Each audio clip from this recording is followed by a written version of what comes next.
So as folks are coming in, welcome to this webinar of the parish, hosted by the Episcopal Parish Network. Just take a moment as folks are coming into the room. Thank you for being with us today.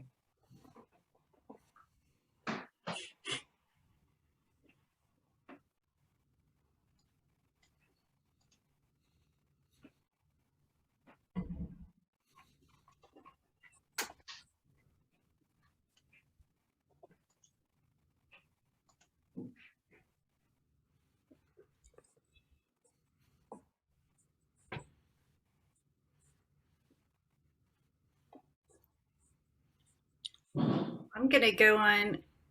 Peggy, is it okay for me to start?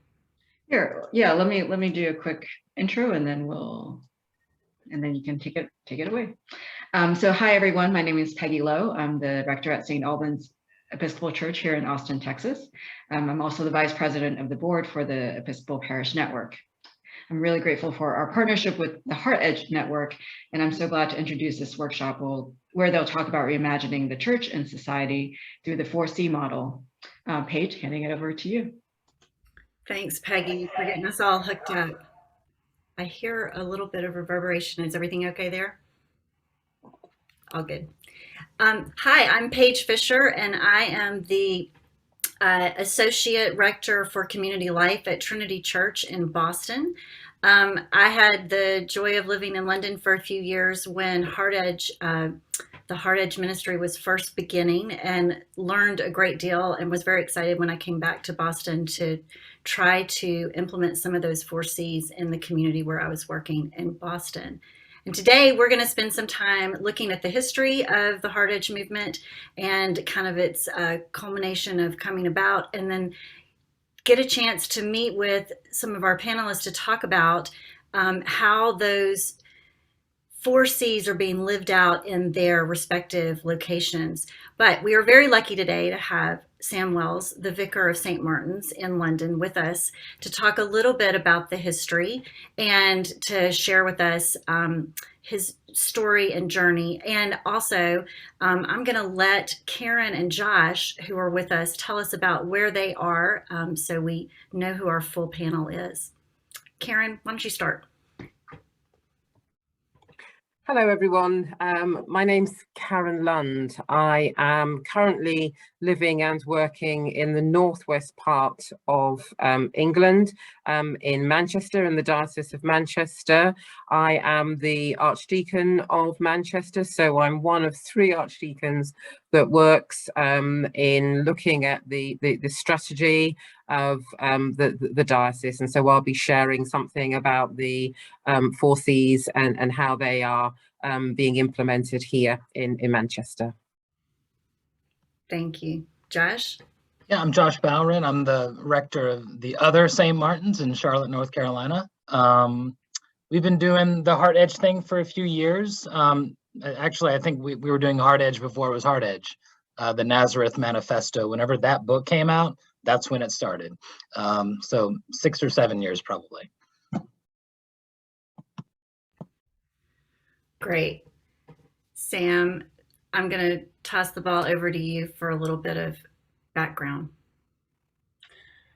Well, thanks, Paige. Great to see everybody. Thanks for my colleagues on the call, and thanks everyone for giving up the time to join this session. HeartEdge began with the recognition that a conventional church committed to congregational life and compassionate outreach, short on money and energy, often numbers, could be revitalized in all of those things by exploring commercial initiatives and developing cultural partnerships. That's been the experience of St. Martin in the Fields for the last 35 years. And it's a model that we've been developing more recently with hub church partners around the UK and now on 4 continents, including in North America. I'm going to start by talking you through the 4 Cs. Number 1, commerce is deliberately number 1. because commerce transformed St. Martin's from a church perpetually strapped for cash into a church that could imagine founding something like HeartEdge. St. Martin's was always a fertile place for social ideas, but commerce brought 10 times as many people into our space. Commerce also converted the impulse to following Christ's steps into the discipline to plan one step at a time and the ambition to walk not just a few steps, but the whole journey. People often say it's easy for you, it's Trafalgar Square, there's loads of people around, although not during COVID, of course. But I always say, look at Switzerland. No natural resources, so they took up banking and watches, and it worked out quite well for them. It's not just the raw materials, it's the imagination to perceive assets. Compassion is number 2, because in most broad churches, it's already a high priority. But the key to compassion is to see the stranger as one of the magi, the bringer of gifts, not the object of pity. Again, it's about seeing those on the edge for their assets, not their deficits. Culture is number 3. This is about creating estuaries where the salt water of the world can meet the river water of the church, mingling for mutual enrichment and creativity in places that enhance each other's assets and don't try to transfer wisdom in one direction only. Congregational life is number 4, not because it's the least important, but because if a church has made steps in 2 or more of the previous areas, this one should be straightforward. This is about communion and community, but also recognizing we don't have a monopoly on either of those words. So I wanted to give you a quick theological summary of what HeartEdge is about. That's a practical summary that I've given you, or wanted slightly longer, perhaps a brief theological summary. It goes more or less like this. God gives the church everything it needs. This is a conviction that God's grace is founded on abundance and not scarcity. We need to recognize how many of our assumptions have been based on a scarcity mindset, the fear that there weren't enough resources, information, revelation, fundamentally that there wasn't enough God. Instead, we need to allow the Spirit to transform us into an abundance mindset, where there is too much God. But the church must be open to receiving that everything in the form God sends it. Often those on the edge. Often those not just society, but the church itself has pushed to the edge. We sometimes need help from one another to perceive where our abundant assets are truly to be found. Rather than bewail our scarcity, we need to sharpen our perceptions for the ways God is sending abundance. And I want to talk just briefly about 3 of those ways. One is what I call over-accepting. When an actor in the theatre says no, or refuses to accept the premise of what's being said or done by others, it's known as a block. When an actor says yes and inhabits the implied story proposed by others' words or actions, it's called accepting. But here's the crucial thing. There's a third option. Over-accepting means fitting the smaller story of what's in front of you by the power of the Spirit into the larger story of God. The most obvious example is the cross. Jesus doesn't block the cross, he doesn't escape. Neither does he accept the cross, passively yielding to his fate. Instead, he over-accepts the cross. In his resurrection, he takes the rejection, cruelty, and death into himself and makes them part of a greater story. On an even grander level, God does not block Israel's faltering embodiment of the covenant. Neither does God simply accept it. In Jesus, God over-accepts the covenant and opens it out to the whole world. Once spotted, this move can be discovered everywhere in the Bible. It's the heart of HeartEdge. The second practice is reincorporation. At the end of a Dickens novel or Shakespeare comedy, the characters reassemble on stage and unresolved antagonisms or misunderstandings are reintroduced and addressed. This is an image of what Jesus calls the kingdom of God.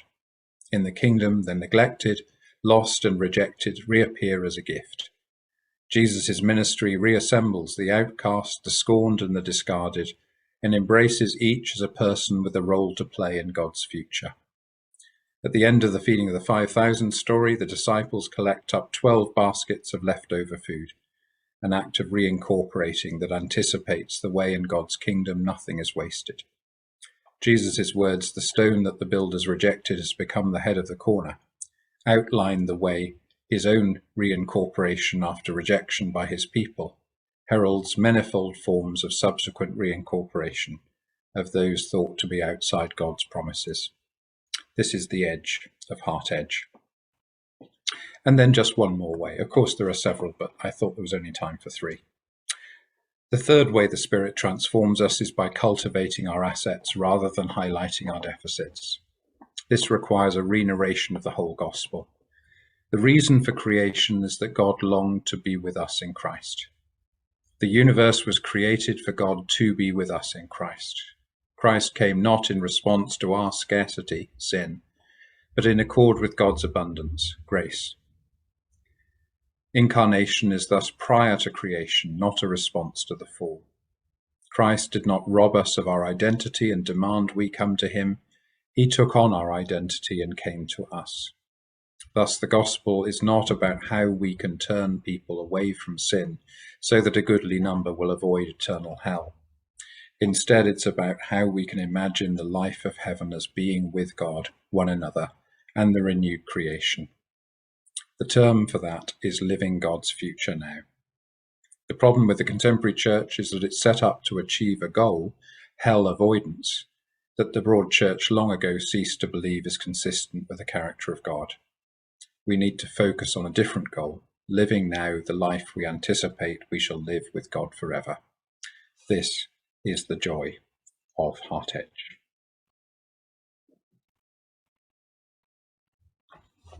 That's quite enough for me. Wow. That's a lot. That's so succinct. I think you've actually had to say that before. I think this is not your first run at that. Thank you so much.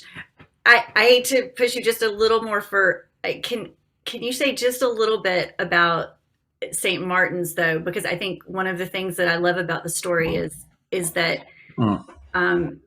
the emergence of commerce for that community and when that began. If you say that's the first C.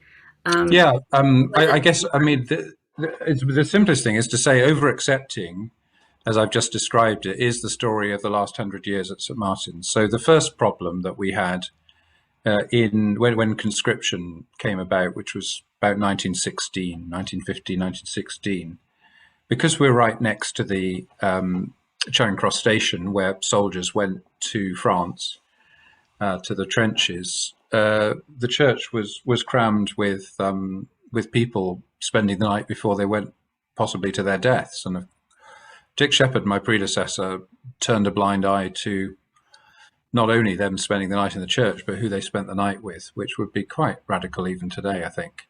And so the church, the open door, was a way of over-accepting the reality of the number of people looking for a place to sleep. And then likewise, in 1958, there were a whole bunch of musicians looking for places to rehearse. And out of that problem, again, the vicar at the time, Austin Williams, embraced the musical community. And out of that came the Academy of St. Martin in the Fields, which is now the most recorded orchestra in the world. And then again, in 1964, there were a whole bunch of people from Hong Kong, from the New Territories, coming to work in restaurants. And believe it or not, Austin Williams was still here then. And so he again embraced that community, and our Chinese community is with us today. I went to their annual meeting yesterday afternoon. And then in 1987, we were broke. You know, we were all mouth and no trousers, as we say in this country. We were all very pious about homeless people, but we'd forgotten the roof was falling in. And a new vicar came along, Geoffrey Brown, my predecessor, but one, and again embraced that and said, "What a wonderful opportunity for the church to live its values," I suppose, to use the common expression today, to provide good employment and be a good institution whose standards were there for everybody to see. Because he said, well, in a normal church, nobody knows how the congregation made the money they're generously giving to the church. But when your accounts are at Company's House, everybody knows how you've made your money, how much you've paid your staff, whether you paid them the living wage and so on. So that's the kind of social enterprise we have today. So in a sense, over-accepting sums up the whole of the 20th century at St. Martin's in the way that every time a big problem has come along, the response has been to bring us closer to the gospel and the kingdom. So HeartEdge is really about responding to the problems of the church by drawing us closer to the gospel and the kingdom. And, it occurs to me as you're sharing that it required a deep capacity for paying attention and listening, and that's a piece of how we get to that and actually living it out. The reason I always love to hear that piece of the story is that one of the things, I was just at a clergy conference in Massachusetts, and what you realize is that, so many people are out in parishes by themselves, and they're running up against those walls and challenges and seeking not to be in that scarcity model. Sometimes it helps just to know that some of the most important work is born out of places that appear on the surface to be scarce. And so I always feel like that story tells a different side. So thank you. I'm in Boston thinking about the 4 C's. I think just to share a little bit about our world is that the Trinity Boston Connects is a foundation that's kind of grown out of the parish and the work that we were doing. And I think it falls under compassion. And one of the things that you named, Sam, in that challenge of living the compassionate piece of the 4 C's, it's not from a place of pity, but it's from a place of recognizing you need one another, and that there's this collaboration and mutuality of partnership together that is so important. And I think there were these incredible people with the foundation that began to have conversations around a table with other people in the community that were in need. And so Trinity Excellence for Education program began for middle school kids to come in the summer to have a place to continue to grow and learn, but also to build fellowship and community. And that group, we stay with that group through middle school and helping with placements and college all the way through. And so it's very easy to say, oh, this is a great service. But what's happened with that is that it's galvanized our community to be closer and more broadly placed within the city and having richer and better conversations. And this was about 20 years ago. And what we quickly realized that the thing that was dividing our city was racism. And so we began to do anti-racism training and work throughout the whole parish. And so that program helped us birth our way forward, and it was transformative for our community. Still hard work to this day. It is still hard work. Another piece that came out of that is that we wanted to be with one another. All the people that we were working with, we wanted to have that time together. And the width that you talk about in theology is central to a program that grew out called Soul Train.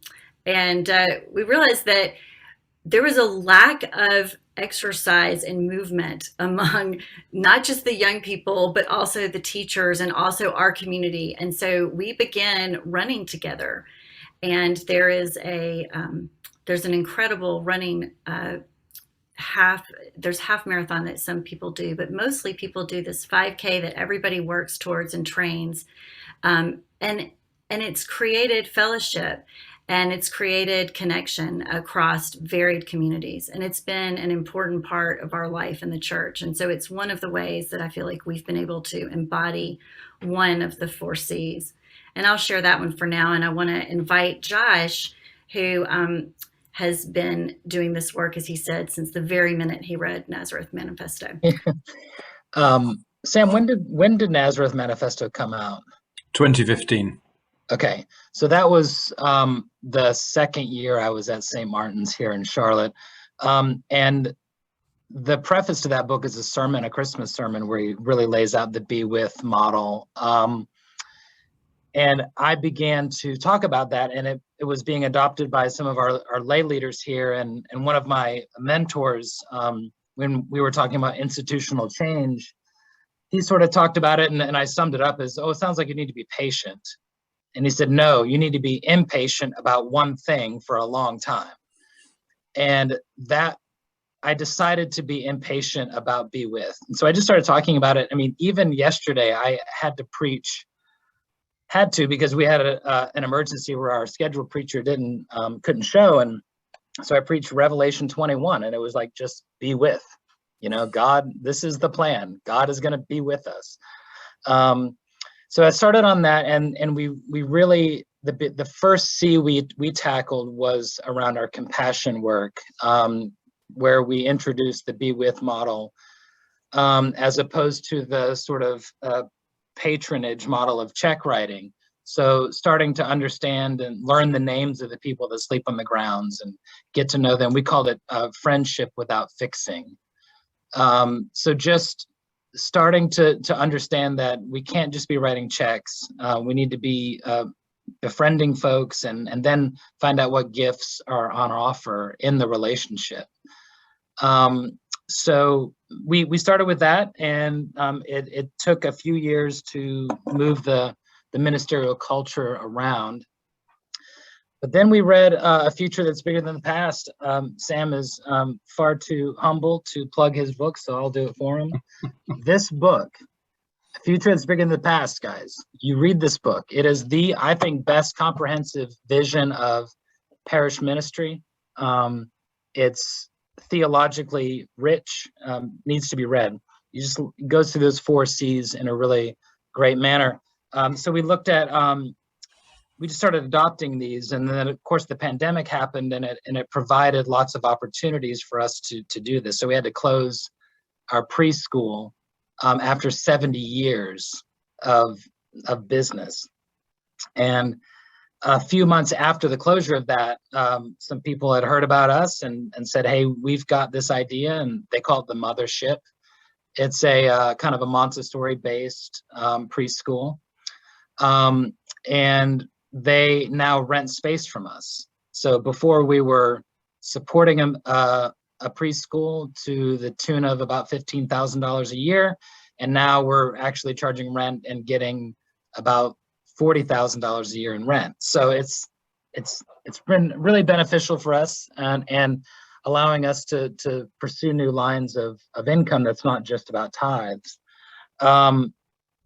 This notion of just over acceptance and looking at the gifts that God is giving us has been completely transformative. We started a new relationship with the Mar Thoma Church. If you're not familiar, it's from South India. They're in the Anglican Communion. Their service looks just like ours, but it's in a dialect of Hindi. And I've presided at baptisms with this community. And besides the sort of brotherhood, sisterhood of God stuff, they have amazing food. So we get to have that benefit with them. How many things can I talk about? I mean, we are now staffing for the 4 C's. So we have a staff member in each of the 4 C's now. We're about to hire a person that's over the cultural aspect. And this person has been putting together our Stations of the Cross for the last 4 years, where we, the artists in our parish, the dancers, the poets, produce the Stations of the Cross fresh each year. It's the traditional stations, but this year we worked with a local artist, and we had gathered up a little bit of money to provide a stipend for this person. So it really is, I think I really want to underline what Sam is saying about listening to the gifts that you have, that is being offered out of the parish, and to shift your mindset instead of what do we need to now become successful. It's like, what is already here? And that is an actual skill that takes discipline to learn. So I encourage everybody to just think about that and to listen deeply into your parish, because you really do have everything that you need right now. I think that's enough for me for now, Paige. All right, wait, I'm sorry, I have to ask one more question of you. Yeah. When you begin to talk about this with your vestry, and what was the aha moment? Was there an aha moment? Was it something that you felt like you had to continually bring back, or was everybody easily on board? And do you think that's an imperative to move that, to really bring HeartEdge into a community? I mean, there's other models for doing the church that may work for folks. That's just really working for us. And it is a constant shift because crazily, at least in the Episcopal Church, 1/3 of our leadership body turns over every single year, right? Because there's a 3-year term. So it's constant, like bringing in and helping them understand this particular cultural shift. And you know, we have this new partnership with a historically Black church that is redeveloping their property, and I said, this is perfect. You know, yeah, we understand the model of how to partner with them and be friends, and my vestry will still use the language of patronage, hosting, all of that sort of stuff, and we've said no, that's not it at all. We're partners. So it's just a hard habit. The church has been in a position of power for a very long time. And even though we're sort of post-Christian culture, they still use that language. So it's a constant thing. And I think it is imperative that we learn a new language, because if we don't, I don't know if we're capable of receiving the gifts that God is giving us if we continue to talk like we used to. Amen. Thank you. Thank you. Karen, you've got a much broader geography that you are managing and having this conversation around. Share with us a little bit about what you're seeing and what your experience has been. Okay, thank you, Paige. It might be helpful just to kind of map the context of where I'm working in the Northwest in Manchester. So Manchester is around sort of a population of about half a million. And lots is happening. There's lots of change and developments. But we are a very deprived community. So about 48% of our parishes are quite deprived. So if you look around this diocese, there are a lot of deprived communities. And like many in the church, and certainly the Church of England, facing challenges around church growth. And Sam mentioned at the beginning in what he shared about responding to the problems of the church. And that's exactly what we're seeking to do in as many ways as possible, and in diverse ways amongst a very diverse community. We have a very diverse community here of minority ethnic people, a white population, and all the other wonderful ways in which we come. But we also have, just to share another challenge in terms of the context, are lots of buildings. And again, this is a familiar kind of picture around the Church of England, buildings that are in need of maintenance. But nevertheless, in Manchester, we are seeking to take up that challenge simply because of the commandment to love, which is the theology I want to add to what I'm sharing. And not as an optional extra, but to love some of those people that we also have, like you, Josh, in Manchester, who are homeless in our community. And so part of our response is to partner with HeartEdge, and that process began with a series of conversations, and I should say support from the national church to make some of these things possible. And we identified a number of parishes. There are 3 parishes around, kind of focused in the city centre area and suburbs, who were actually doing some work together, but have now come together on a more sort of formal basis, and partnering with HeartEdge to progress these 4 C's, and so very much seeking to grow the church, to nurture and to serve, and committed to, again, as that first C in commerce, walking that whole journey, really committed to the community here, who may not be able to sort of offer a great deal in terms of financial resources, but it is amazing. I'm sure all of us have experienced this. It is amazing that when we open our doors, when we're welcoming, when we invite people in, we receive just as richly in the same way that we're seeking to do. And then I guess compassion, seeing those who are in our communities as brothers and sisters and gifts of God. And just to share with you a story where we had an atrocity here, which you may have heard about in 2017, and of course everyone was galvanized to respond, but it was actually the homeless community that I was particularly impressed with, and the way in which not only did the church exemplify compassion at a time of great need, but those homeless individuals did the same. And so these 3 parishes that I've mentioned in the city centre are working in partnership to continue to develop that.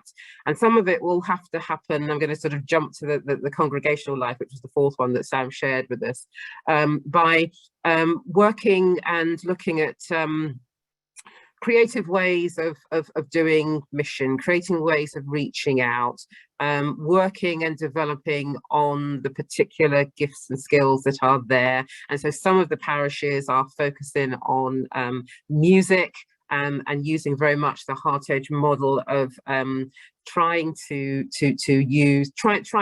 offer the most qualitative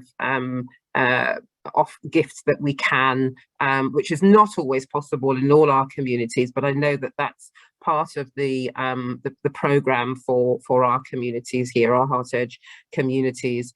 And in terms of culture, trying to be as creative as possible. So one of our churches are offering the sort of conventional services, but seeking to make a space for people to come and simply share their stories, something that they're calling parable in one of the churches. And the support that we're receiving from the national church, I mean, we wouldn't actually have been able to have got off the ground without the support from the national church. So we're really grateful for that. And they have been instrumental in helping us with creating the design. We had a HeartEdge colleague who came from London to work with us. And the National Church are also supporting our HeartEdge partnership through ensuring that, you know, the metrics are carefully managed, so that, you know, if we're going off track at all, we can kind of pull ourselves back. So in a particular context that's quite tough in ministry, we're seeking to live out the 4 C's of commerce, compassion, culture, and congregational, and all of that is surrounded by a spirit of love. And yeah, we're hopeful that we will see growth and continued nurturing and serving in our church here in Manchester. Those are the kind of the priorities for us as we partner with HeartEdge. Thank you so much, Karen. I was one of the things as you were talking, I was wondering about is I've found throughout church work that there's always been this underpinning of competition and you know, how many people are coming and how many were at that program, and so I think it creates a barrier in being collaborative and working together, and so it feels like HeartEdge turns that all on its head. And so all of a sudden the conversation is changed. And instead of looking to look over your shoulder to see what your neighbor's doing, you're saying, well, how can we get in on that? And how can we share in that?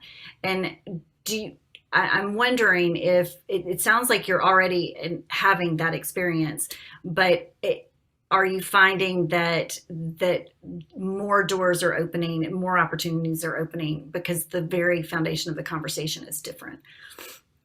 Yeah, I would say that, Paige. I mean, again, just to kind of pinch Sam's phrase about walking the whole journey, and walking the whole journey means that we're going to, and in a diocese like Manchester, any diocese, there are going to be some difficult conversations. And so we're learning and growing together. And so we're having to understand and, you know, make transitions and transform ourselves into new ways of being church. And, you know, I'd need to sort of clarify that in other parts of the diocese, they're doing, you know, sort of very different things. We're a very diverse community. And for me, that's the blessing. But as people see what's happening in a HeartEdge partnership community and church, then absolutely, you know, there are things that can be shared and are shared, and we're creating a culture where, yeah, there is mutual giving and receiving, which sounds pretty is pretty biblical, isn't it, really? But change and transformation is always challenging, especially in a culture of paucity, but again, as Sam highlighted quite rightly at the beginning, we're looking towards abundance, and we're looking towards growing the church and transforming ourselves. I think I would want to kind of include that. You know, the transformation begins with us, and then we come together as community to transform our world, or the particular bits of the world that God has given to us. So those conversations continue, and sometimes they're challenging ones, sometimes, but out of that comes blessing. Thank you. One of the questions that just came in is said that, can you speak to ways in which living into the 4Cs model might differ in rural versus urban? Which I think is a good question, and can live a little differently. Karen, you're probably seeing both. I know, Sam, you've worked in rural and it doesn't get any more urban than Trafalgar Square. And I think Josh and I have both worked a little bit. So I'm going to, Sam, do you want to jump in and then maybe toss it over to Josh? Or you guys just unmute and go? Okay, I'll just briefly. I mean, I was just very struck in a rural part of England I visited 6 weeks ago. I said, well, what's working for you? And the most memorable answer I got was from a woman who was the rector of a parish, who said in her rural area she was finding it difficult to connect with people in her community, particularly coming out of COVID. But she had noticed when she was walking the dog, there were a lot of people on their own walking the dog. So she said, okay, she posted on social media for the local community, I'm going to be at the church with my dog at 3 o'clock next Sunday. As you would say, Josh, yeah, I'll come. And they did. You know, about 30 people turned out with their dog. And you can imagine, you know, then suddenly you've got a community, and they tell you about their mother in hospital, and they tell you about their son's job being on the line, and suddenly you've reinvented something from scratch overnight. And so, I mean, that's just a bit of encouragement from a real rural community that I was in just a couple of months ago. Yeah, I think it just comes down to shifting your perspective into recognizing the gifts. There's certain gifts that are more present in rural congregations than in urban, and vice versa. And you know, the 4 C's are for the congregation you're in, not the one you want. And I think it really just takes a complete mind shift to really just stop and look. I mentioned the partnership with this Black church. It's called Chapel of Christ the King, and they're in a really up and coming area of Charlotte that's, being gentrified and everything that comes with that, good and bad. So they're redeveloping their property. It's going to take a couple of years. And I was friends with the rector, and his name's Reggie, and he and I would have lunch several times a year. And he finally came to me and said, like, hey, we can't be in our building anymore. Can we use your space to meet? And I thought, and we'd been in the HeartEdge thing for a while. And I thought, well, that's not very interesting. Maybe we could do something cool. And it's just about, and then sooner or later, doing this work, you're going to get a reputation in the city, and people are going to come to you, and the gifts will just keep coming. And now, as St. Martin's, Charlotte, we are in the position of having to deal with the embarrassment of riches. Okay, now we have to start making decisions. But once you start those collaborations, we have this partnership with this group called the Galilee Center of East Charlotte, and it's an Episcopal ministry that's kind of got a decentered ministerial model, which is kind of cool.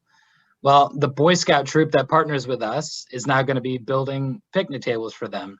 So our partners are now talking to each other independently of us, which I think is a really cool development.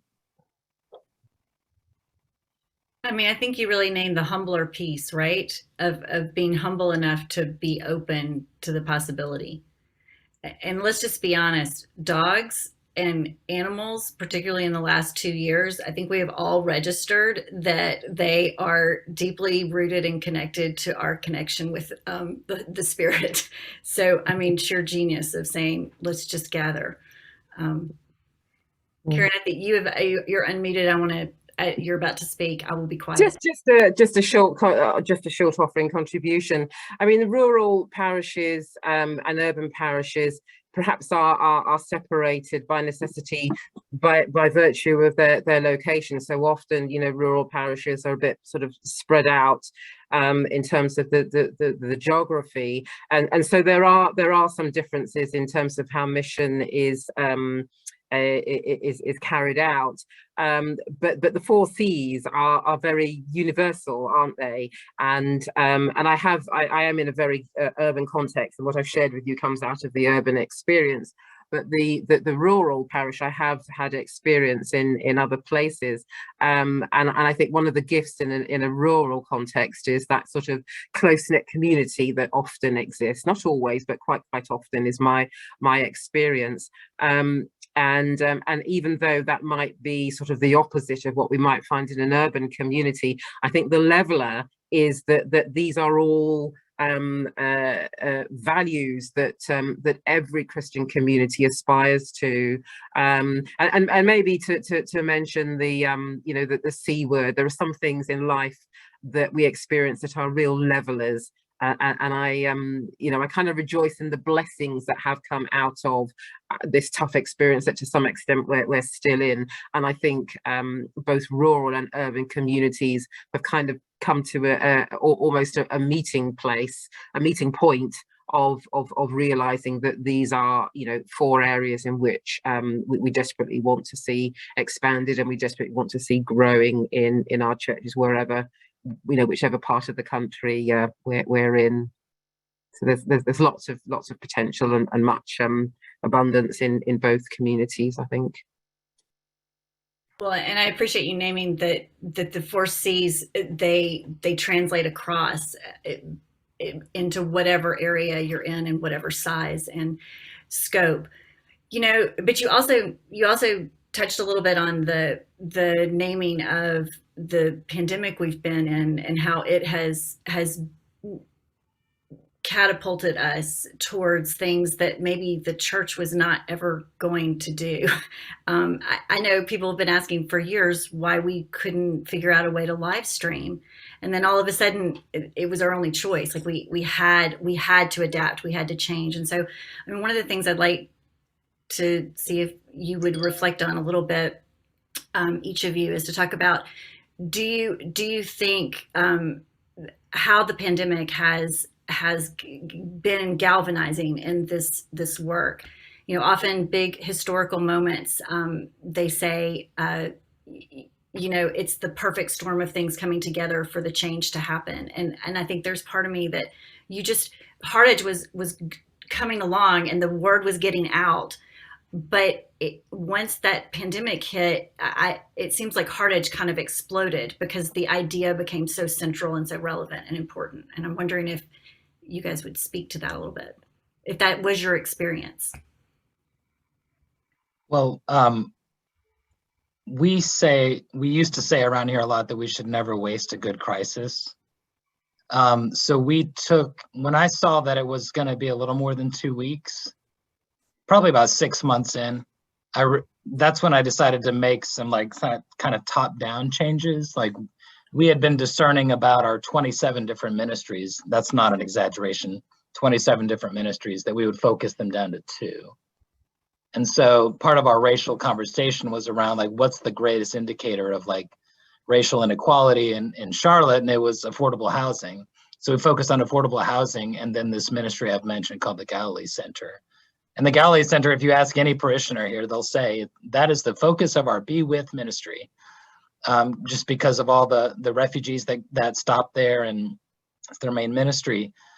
So we decided to do some like administrative sort of vestry rector level guidance during the pandemic to allow it to become enculturated during the years of the pandemic. But I will say that like the streaming of the services, I'm still not entirely convinced that a streamed Eucharist is a Eucharist. That's for another conversation for us to have. What is that exactly? But I think it did put an emphasis on this importance of being with. Being with on Zoom is awesome. Being with in 3-dimensional space together is a totally different game. So that's what our folks are really yearning for to return to as things open back up, is just to be together.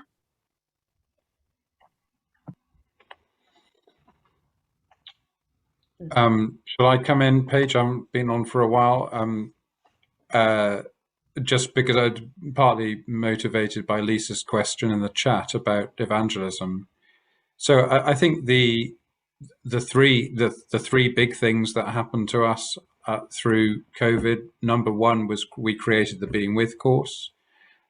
Josh has talked about the term and how it's developed in the book Nazareth Manifesto and a number of other books, but we decided to make that the focus of our new Inquirers course, which will be published in September and has been trialed in the States quite a good deal now. So do look out for that when it comes out in September. And that's a very HeartEdge, a very Nazareth type of faith sharing. And it's been a huge blessing to us in the last couple of years. It's really been a revolution for us. So the second thing I think that has happened is our Nazareth community. You can spot some of the language recurring, which at the beginning of the pandemic was an 80-strong intentional community based at St. Martin's around the 7 S's, not the 4 C's, but the 7 S's. And I can't always remember them all, so forgive me, but starts with silence and centered on silence, but also scripture and sharing and stability and a bunch of others. That developed an online dimension. So we now have 120 Nazareth companions who are part of our online community, in addition to the 80 Nazareth community members who are on site. And then the third one is what we're doing right now. As you've said, Paige, HeartEdge has really just mushroomed and become a 4-continent phenomenon, really, during the pandemic. So without that, and so I tend to start most when I go and talk in places. I was talking in a place in the city of London last week and just started by getting people to turn to the neighbour and finishing the sentence, "If it hadn't been for the pandemic." Which is obviously designed to be all about abundance and not about scarcity.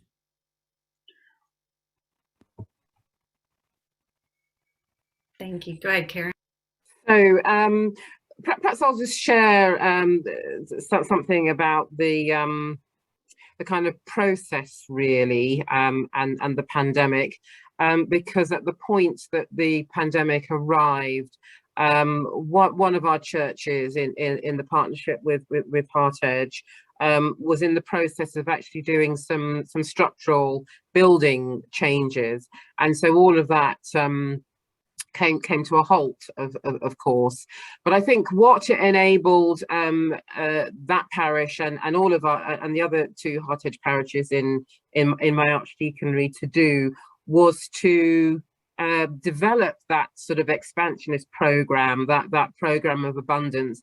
It's almost as if, you know, when we're sort of prevented, and there was lots of lovely things happening online, of course, but the kind of, you know, face-to-face stuff, we were really starting to miss, and it gave us an opportunity to just recognize more fully some of the needs that were out there, because we were having to respond very differently. And it also meant that there was a real desire to really progress and complete the program, the buildings program, but also all the other things that we were seeking to put in place. And of course, I would say for all of us, there was a development of our own looking again at our own sort of leadership, really, and our own walk, our own personal walk, and the desperation to try and sort of get back to meeting with folk and to feed folk, and just a reminder of the context here.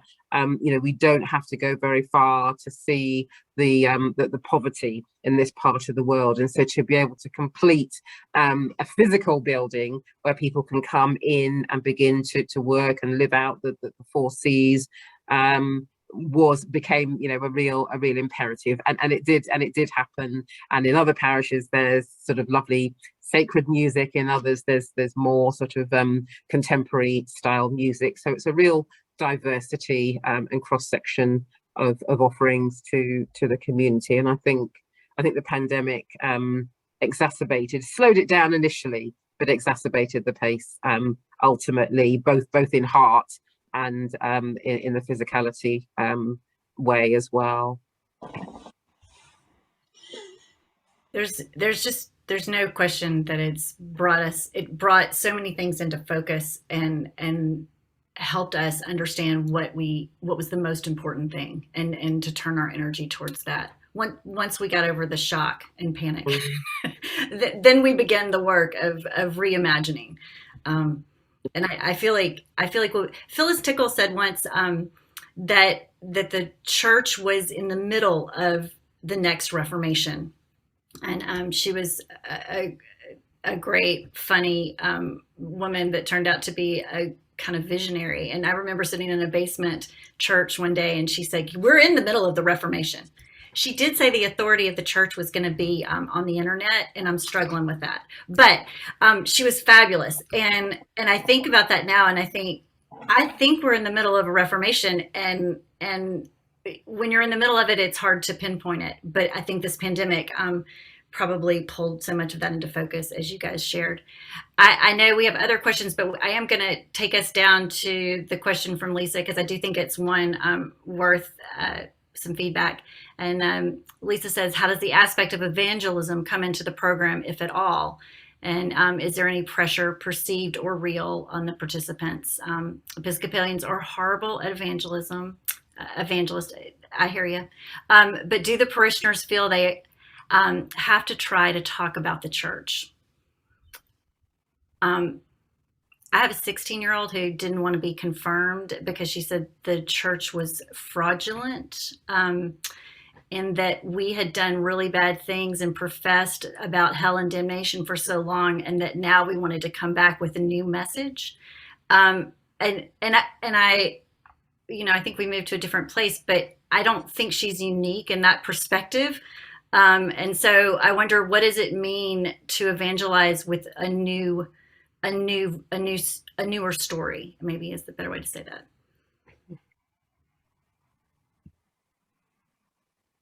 For our experience, we've found that when you clearly indicate that you would like to be in partnership with someone, they don't know what to do with that. I think they're expecting us to be jerks.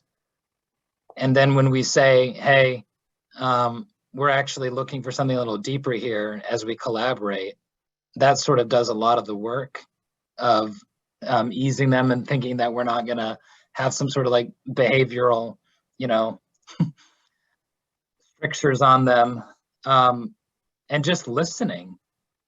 I mean, I think that's the issue with like evangelism is like it tells you exactly where you're wrong and why you're wrong. But what the 4 C's model is, and I don't mind plugging another Sam book, this new Humbler Faith, Bigger God. Is that what it's called, Sam? Totally astounding.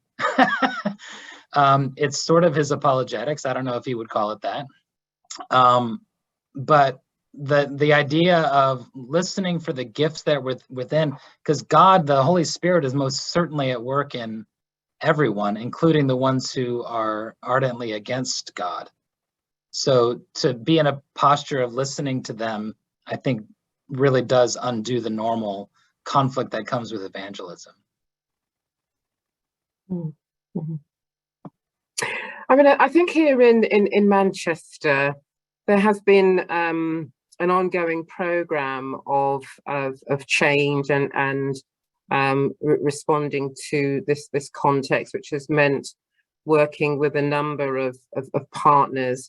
And I think one of the blessings for us here is that being and living and working and ministering in such a diverse community, perhaps, yeah, I would say that the transition has fitted in well. The partnership has been good for us, and that's not, I think I highlighted earlier, that hasn't been without some difficult conversations, but I think just the nature of our demographics here has meant, and the desperation and the urgency, I think would be true to say, for the church, that to enter into a partnership and the richness of the HeartEdge program has been really, really positive.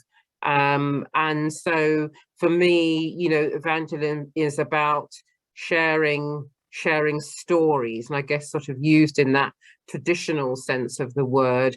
There is a struggle sometimes, and I think we do have to think about language very, very carefully as we try to reach out to community and to people coming to hear about the gospel for the first time. But if we share stories that are compassionate, and if we share stories of Christ in a way that's creative and embracing of the people who are alongside us and around about us, and if we share stories in a congregational setting that kind of scratches where people are itching, being really giving good careful thought to how we share those stories of the gospel. And if we do that and show people that we are committed, then the big E word perhaps feels a little bit frightening, less frightening rather. So I'm encouraged with what I'm observing in Manchester, and because we are so diverse, there's a place for everyone and for every creative opportunity to share the gospel of Christ.